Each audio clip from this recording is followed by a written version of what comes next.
जय हिंद दोस्तों। तो कैसे आप लोग, उम्मीद करते हैं आप लोग एकदम अच्छे होंगे और अच्छे से पढ़ाई कर रहे होंगे। तो जैसे कि आप सभी को पता है हम लोग क्या पढ़ रहे हैं, हम लोग पढ़ रहे हैं कक्षा 10वीं की गणित विषय। और उसमें क्या डिस्कस करें, उसमें डिस्कस करें हम लोग कक्षा 10वीं की 5वीं अध्याय, जिसका नाम है समांतर श्रेणी। और समांतर श्रेणी पढ़ने के दौरान हम लोग अभी जो डिस्कस करने वाले हैं वो समांतर श्रेणी का सबसे महत्वपूर्ण, सबसे इंपॉर्टेंट क्वेश्चन है। क्यों इंपॉर्टेंट क्वेश्चन है, चलिए देखते हैं। क्या बोला है क्वेश्चन, निम्नलिखित में से कौन कौन से एपी हैं। यदि कोई एपी है, क्या पता करना कि कौन कौन सी एपी है, मतलब जो श्रेणी दिया गया, जैसे यहाँ श्रेणी दिया है, ये श्रेणी क्या एपी है। अगर ये एपी है तो उसका सार्वंतर निकालिए तथा इनके 3 और पद निकालिए। जो पद दिया गया इसके अलावा और 3 पद निकालें, इसके आगे बोला और 3 पद निकालने के लिए बोला। यानी कुल मिला के इंपोर्टेंट क्वेश्चन क्यों हुआ, इंपोर्टेंट क्वेश्चन इसलिए हुआ ताकि इसका हमें क्या निकालना है, एपी पता करना है कि क्या यह एपी है। अगर हमें मान लीजिए एपी ही नहीं पता होगा तो क्या हम आगे सॉल्व कर पाएंगे। यानी सबसे इंपॉर्टेंट प्रश्न ये है कि हम चैप्टर ही पढ़ रहे हैं समांतर श्रेणी का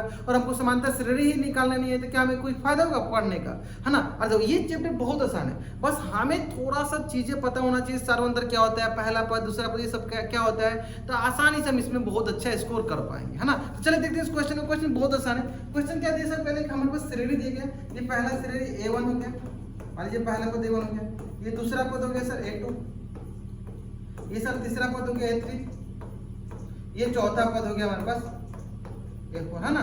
चलो तो देखते हैं पहले क्या निकालते हैं सर, पहले निकालते हैं सार्वंतर। यानी D1 क्या होगा हमारे पास, दूसरा पद माइनस पहला पद, और दूसरा पद क्या दिख रहा है आपको, दूसरा पद दिख रहा है 2A, यानी 2A माइनस पहला पद है A, 2A माइनस A क्या होगा A के बराबर, है ना। ठीक उसी पर अगर अगला देखते हैं सर, सार्वंतर दूसरा, यानी इसमें क्या होगा सर, तीसरा पद माइनस पहला, दूसरा तीसरा पद माइनस दूसरा पद, और तीसरा पद कितना है sir 3A minus 2A, 3A minus 2A, जो कि किसके बराबर हो जाएगा, ये भी हो गया देखो 1 के बराबर। क्लियर है।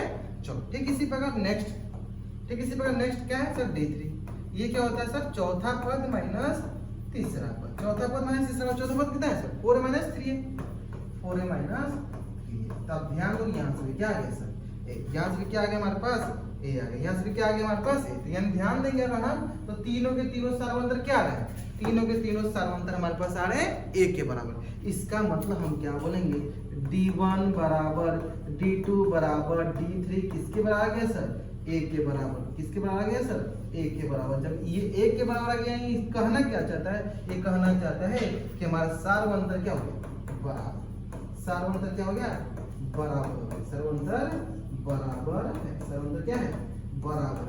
जब सार्वंतर बराबर है इसका मतलब जो दी गई श्रेणी होगी, कैसी श्रेणी होगी, वो समांतर श्रेणी में होगी, है ना। यानी जो दी गई श्रेणी होगी किसमें होगी सर, दी गई श्रेणी एपी में है। क्यों, क्योंकि सर सार्वंतर बराबर है, एपी में है। अब हमें देखो क्वेश्चन याद देखना होगा। क्या बोला गया कि यदि कोई एपी में हो तो उसका सार्वंतर निकाले। सार्वंतर कितने के बराबर, 1 के बराबर। सार्वंतर निकालने के बाद आगे के 3 और पद निकालिए, मतलब हमारे पास जितने पद दिएंगे उसके आगे के और 3 पद निकाल, जो निकाल लीजिए। देखिए हमारे पास क्या दिया, A, 2A, 3A, 4A, 4 पद दिए गए हमें, यानी इसके आगे के तीसरा 5वां पद निकालना है ना। चलिए यानी 5वां पद क्या होगा, यानी 5वां पद ये 5, 5वां पद क्या होगा सर, चौथा पद में क्या जोड़ देंगे, सार्वंतर। क्या करते हैं, चौथा पद में सार्वंतर जोड़ देंगे, और चौथा पद क्या है हमारे पास 4A में सार्वंतर क्या A, कितना जाएगा, ये हो जाएगा सर 5A के बराबर। ठीक उसी प्रकार छठा पद क्या होगा, छठा पद 5वां पद जोड़ सार्वंतर, और 5वां पद क्या दिख रहा है हमारे पास 5A, और 5A में क्या जोड़ देते हैं, सार्वंतर क्या है A, यानी क्या जाएगा सर 6A।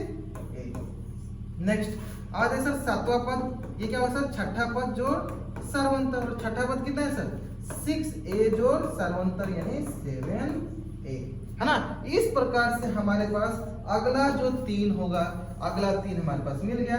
कौन कौन, 5A, 6A और 7A, यानी अगला 3 पद कौन कौन से होगा, 5A, 6A और 7A। ये कब हम निकालेंगे, जब हमारे पास दिया गया जो श्रेणी है वो एपी में होगा, समांतर श्रेणी में होगा, तब हम ये निकालेंगे। अगर उस समांतर श्रेणी में होगा ही नहीं फिर कैसे निकालें। चलो देखिए क्वेश्चन अभी आपको समझ में आ जाएगा। एक क्वेश्चन देखिए, क्वेश्चन बहुत अच्छे से है। क्वेश्चन क्या बोला है कि पहला पद क्या दिया गया हमारे पास, पहला पद दिया गया A1 मान लो, दूसरा पद क्या दिया गया सर A², तीसरा पद क्या दिया गया सर A का क्यूब, A का घन, और चौथा पद क्या दिया गया सर हमारे पास A की घात 4।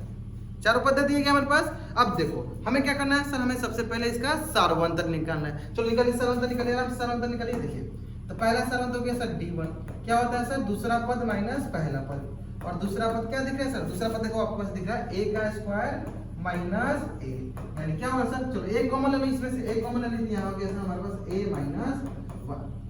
a माइनस 1, क्लियर है। चलो इसी तरह देखो अब दूसरा सार्वंतर निकाल लो, जहां हमें दिखेगा बराबर बराबर चलते रहते, आगे हम बराबर बराबर लेके जाएंगे, मतलब आगे हम सार्वंतर निकालते चलेंगे। देखिए जहां भी हमें दिखे कि सर इसके बाद ये बराबर नहीं हुआ तो हम आगे के सार्वंतर निकालने की जरूरत नहीं है। जैसे मान लो हमें दिखा पहला आगे 2, दूसरा देखें सर दूसरा आगे 3, दूसरा सार्वंतर 3 है, क्या हमें आगे निकालने की जरूरत है? नहीं, हमें पहले ही दिखेगा कि सर 2 3 के बराबर नहीं होती, यानी आगे हमें चेक करने की जरूरत नहीं है।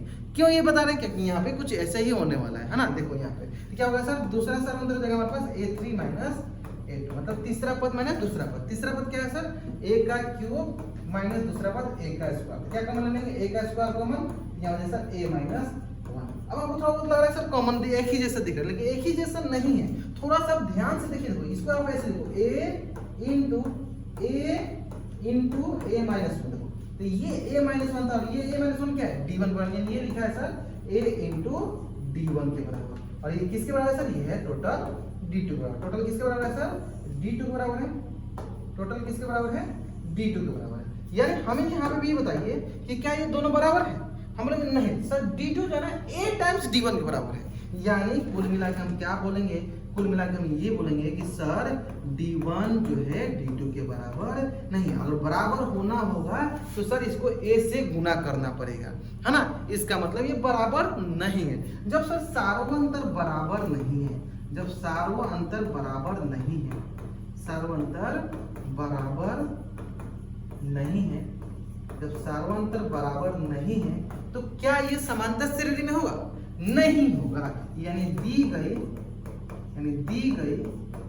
श्रेणी समांतर श्रेणी में नहीं, समांतर श्रेणी में नहीं, दी गई श्रेणी समांतर श्रेणी में नहीं। क्यों नहीं है, क्योंकि सर इसका सार्वंतर बराबर नहीं है। यानी कुल मिला के हमारा कहाँ पे सब काम अटक रहा है, तो सर सब काम हमारा सार्वंतर पे, डी पे, कॉमन डिफरेंस पे, है ना।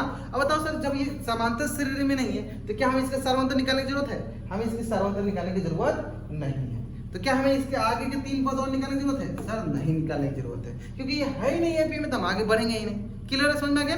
चलो नेक्स्ट क्वेश्चन देखते हैं। नेक्स्ट क्वेश्चन बहुत अच्छा सा क्वेश्चन है। इस क्वेश्चन में आपको ये समझ में आएगा कि सर हमने पिछला क्लास अच्छे से पढ़ा है या नहीं, हमने 7वां 8वां क्लास अच्छे से पढ़ा है कि नहीं। अब देखो उम्मीद करते हैं बहुत बच्चे ने नहीं पढ़ा होगा, है ना। कुछ बच्चे पढ़े होते हैं आसानी से पढ़ा लेंगे, कुछ बच्चे होते हैं मतलब एवरेज लेवल के जो नहीं पढ़े होते, अच्छे से नहीं पढ़े होते हैं, है ना। तो उनके लिए देखो ये मैं एक एग्जाम्पल सेट करने वाला हूँ कि देखो कुछ बच्चे को ये मन में रहता है कि सर हमने आज तक वर्गमूल नहीं पढ़ा, हमने सर आज तक घनमूल नहीं पढ़ा, स्क्वायर नहीं पढ़ा, क्यूब रूट नहीं पढ़ा, क्यूब क्या होता है, घन क्या होता है, घनमूल क्या होता है ना। तो उन बच्चों के लिए देखो मैं एक स्टेटमेंट देना चाहता हूँ, सिंपल स्टेटमेंट। आप ये मत सोचो कि हमने वो चीजें नहीं पढ़ा है ना। देखो जनरली क्या होता है कि कोई एक चैप्टर को किसी दूसरे चैप्टर में इंट्रोड्यूस किया जाता है, जैसे कि मान लो हमने इसमें वर्गमूल लाया, मान लो हमने इसमें किसको लाया, वर्गमूल को लाया। यानी क्या हम वर्गमूल यहाँ पूछना चाह रहे हैं, नहीं, हम यहाँ पे वर्गमूल, हम यहाँ पे अर्थमेटिक प्रोग्रेशन समांतर श्रेणी पूछना चाहते हैं। तो क्या हम वर्गमूल का यहाँ पे पूरा अच्छा वाला क्वेश्चन डालेंगे, नहीं। किसी दूसरे चैप्टर में किसी दूसरे चैप्टर को इंट्रोड्यूस किया जाता है तो थोड़ा हल्का पूछा जाता है। जैसे यहाँ पे वर्गमूल जो पूछा ना, हल्का वर्गमूल पूछेगा जो कॉमन आप ऐसे ही बना लोगे ऐसे में। तो ये नहीं कि आप हमको लग गया है मन में कि सर हमने तो वर्गमूल पढ़ा ही नहीं था, यानी हम वर्गमूल का क्वेश्चन ही नहीं करेंगे, तो गलत बात है ना। देखो ये आसान सा वर्गमूल है, आराम से इस वर्गमूल को सॉल्व कर लोगे और आराम से इसको सॉल्व मतलब इसका अर्थमेटिक प्रोग्रेशन सार्वंतर निकाल लोगे। चलो दिखाते हैं देखो कितना आसानी से आप सॉल्व कर पाओ। चलो देखो आप सोचोगे था कितना आसानी से आपने सॉल्व कर दिया, मैं तो ऐसे छोड़ के चला जाता है, इसे छोड़ के नहीं जाना है आपको, है ना। चलो ध्यान दीजिए यहाँ पे, आपको इसको छोड़कर नहीं जाना। बहुत आसान सा क्वेश्चन। देखो √2 को मानते हैं सर पहला पद a1, √8 को क्या मान लेते हैं सर दूसरा पद a2। देखो अगर आपको थोड़ा बहुत नहीं भी आता हो ना, तो देखो अभी मैं आपको ट्रिक सिखा दूंगा, है ना, एक तरीका बता दूंगा जो तरीका आपने पहले भी पढ़ा होगा लेकिन उतना अच्छे से नहीं आएगा, लेकिन अभी आप मैं बताऊंगा तो अच्छे से क्लियर हो जाएगा, ठीक है। चलो जब भी रूट वाले क्वेश्चन है, वर्गमूल वाले है, घनमूल वाले है, करना क्या है आपको, उसका प्राइम फैक्टराइजेशन अभाज्य गुणनखंडन करना है, ठीक है। चलो देखो सबसे पहले हम देखते हैं कि सर अगर हमारे पास a1 दिया तो a1 तो √2 का √2 ही रहेगा, लेकिन सर a2 थोड़ा सा चेंज होगा, √8 थोड़ा चेंज होगा। क्या होगा देखिए ध्यान दीजिए, रूट 8 क्या होगा ध्यान दीजिए, पहले करते हैं 8 का गुणनखंड निकालते हैं। 2 चौके 8, 2 दूनी 4, 2 एकम 2, यानी 8 के 2 गुणनखंड देख लेते हैं। क्या होगा सर 2 गुने 2 गुने 2, इसमें क्या होगा 2 मिलकर एक बाहर आ जाएगा, ये दोनों मिलकर एक बाहर आ गया और ये अंदर बच गया 1 2, यानी कुल मिला के रूट 8 किसके बराबर है सर 2 रूट 8 2 के बराबर, किसके बराबर है 2 रूट 2 के बराबर। क्लियर है? ठीक, उसमें रूट 18 देख लेते हैं। चलो रूट 18 चेक कर लो, यानी 18 क्या करना चाहिए हमें, 18 का क्या करना है, हमें 18 का गुणनखंडन करना है, अभाज्य गुणनखंडन। अभाज्य गुणनखंडन क्या होता है, प्राइम फैक्टराइजेशन क्या होता है, जिसमें सिर्फ अभाज्य संख्या से हम गुणनखंड करेंगे, है ना। जैसे देखो 2 9 18, 3 त्रिका 9, है ना। क्या आ गया, देखो ये आ गया हमारे पास रूट का 2 गुने 3 गुने 3। अब देखो ये दोनों मिलकर क्या होगा, एक बाहर आ गया, ये हो गया सर 3 रूट 2, है ना। यानी रूट 18 किसके बराबर आ गया सर 3 रूट 2 के। अब आपको थोड़ा बहुत आइडिया लगना होगा सर कैसे बना, आराम से देखो सिंपली हमें क्या करना है, भाज्य गुणनखंड करना है, उसको वर्गमूल में जाना, फिर 2 2 का जोड़ा लगा देना है, सिंपल, है ना। अब आपको तो अच्छे से क्लियर समझ में आ रहा होगा। चलो अब आते हैं अगला क्या है हमारे पास है, अगला जो है रूट 32, है ना। तो 32 का गुणनखंड निकालो। चलो अगला हमारे पास रूट 32, यानी 32 का गुणनखंड निकालो, बहुत आसान है ना। देखो 2 से 16 बार में जाएगा, 2 से 8 बार में जाएगा, 2 से 4 बार में जाएगा, 2 से 2 बार में जाएगा, है ना। इस प्रकार फिर 2 से 1 बार में कर दो, है ना। इस प्रकार ये हो गया देखो हमारे पास रूट 32 का 2 गुने 2 गुने 2 गुने 2 गुने 2, 2 2 का जोड़ा लगा दो, 2 2 का जोड़ा लगा दो, है ना। तो 2 2 का जोड़ा लगाते हैं, ये दोनों मिलकर एक बाहर, ये दोनों मिलकर दूसरा बाहर, और सर ये बाहर ही रह गया, मतलब ये अंदर ही रह गया, यानी कुल मिला के क्या आ गया सर, ये हो गया सर 4 रूट 2, यानी वर्गमूल 32 कितना आ रहा है सर, ये आ रहा है 4 रूट 2। अब देखो अगर पहले में आप उसको घटाने को बोलता है ना, रूट 8 में से रूट 2 घटाइए, बहुत प्रॉब्लम होता है, लेकिन अब आप उसको आसानी से घटा सकते हो, है ना। चलो देखिए घटा के देखते हैं, मतलब हमें सारवंत निकालने से घटाना ही पड़ेगा, दो क्रमागत पदों के बीच का अंतर को क्या बोलते हैं, सारवंत बोलते हैं। तो घटाइए सर, पहला d1 जो होगा क्या हुआ, दूसरा पद माइनस पहला पद, और दूसरा पद क्या दिख रहा है सर, दूसरा पद दिख रहा है 2 root 2 minus root 2 root 2 minus का रूट 2, क्या आ जाएगा सर, 2 को मिठाई में से 1 को मिठाई। इसे क्यों बोलना है सर, देखो हमेशा बहुत बच्चे यहाँ गलती करते हैं, जब इनको घटाने के लिए बोले बहुत उनको परेशानी होता है। जब ऐसा होता है ऐसे समझ लो, रूट 2 वाला मिठाई है, 2 को मिठाई में से 1 रूट 2 वाला मिठाई घटाते, कितना मिठाई बच जाएगा, 1 मिठाई बच जाएगा। या ऐसे देखो इसको x मान लो, 2x में से x गया, क्या बचेगा सर, x बचेगा। समझ में नहीं सर, लॉजिक समझ में कैसे क्लियर करना होता है ना। चलो उम्मीद करते हैं आपको एकदम अच्छे से क्लियर हो रहा होगा, है ना। जिनको यहाँ पे डाउट होगा उनका भी डाउट क्लियर हो जा रहा होगा, है ना। चलो अब आते हैं दूसरे समांतर पे, जिसमें क्या होगा, तीसरा पद माइनस पहला दूसरा पद, हाँ। चलो तीसरा पद क्या है सर, 3 रूट 2, 3 रूट 2 में से 2 रूट 2 घटा दो, कितना आ जाएगा हमारे पास, यानी 3 को मिठाई में से 2 मिठाई घटा दो, कितना मिठाई बच गया, 1 मिठाई बच गया, है ना। चलो अब आते हैं सर हमारा सार्वंतर कौन सा, तीसरा कौन सा होगा सर, ये होगा चौथा पद माइनस तीसरा पद, और चौथा पद कितना है सर, 4 रूट 2 माइनस 3 रूट 2, तो कितना आ जाएगा, ये आ जाएगा रूट 2 के बराबर। इस प्रकार हमारे पास जो सार्वंतर है कितना है सर, सबके सब रूट 2 वाले दिख रहे हैं। यानी अगर मैं इसको लिखना चाहूँ तो अच्छे से लिखूं इसको, तो मैं बोलूंगा देखो d1 बराबर d2 बराबर d3 बराबर कितना, रूट 2 बराबर कितना, रूट 2, है ना। यानी ये हो गया d1 बराबर d2 बराबर d3 बराबर रूट 2। यानी हम क्या देख रहे हैं सर, सार्वंतर बराबर आ गए। क्या देख रहे हैं यहाँ पे हम ये देख रहे हैं कि सर यहाँ पे सार्वंतर क्या हो गया, सार्वंतर बराबर है, सार्वंतर क्या है, बराबर। और जैसे ही देखा सर सार्वंतर बराबर है, इसका मतलब दी गई जो एपी है क्या है सर, समांतर श्रेणी में दी गई एपी दी गई जो श्रेणी है, दी गई श्रेणी है वो एपी में है, एपी में है।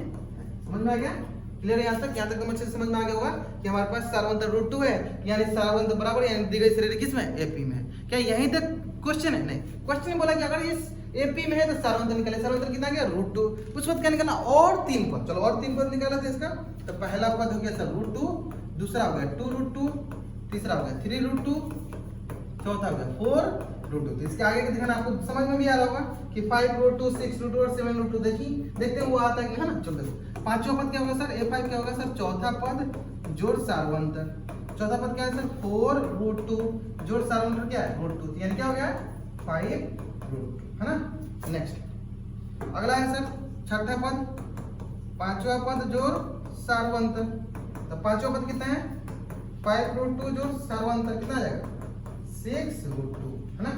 नेक्स्ट अगला जो है हमारे पास सातवां पद वैसा छठा पद जोड़ सर्वांतर, और छठा पद कितना है 6√2 जोड़ सर्वांतर, ये हो गया 7√2 कितना गया 7√2।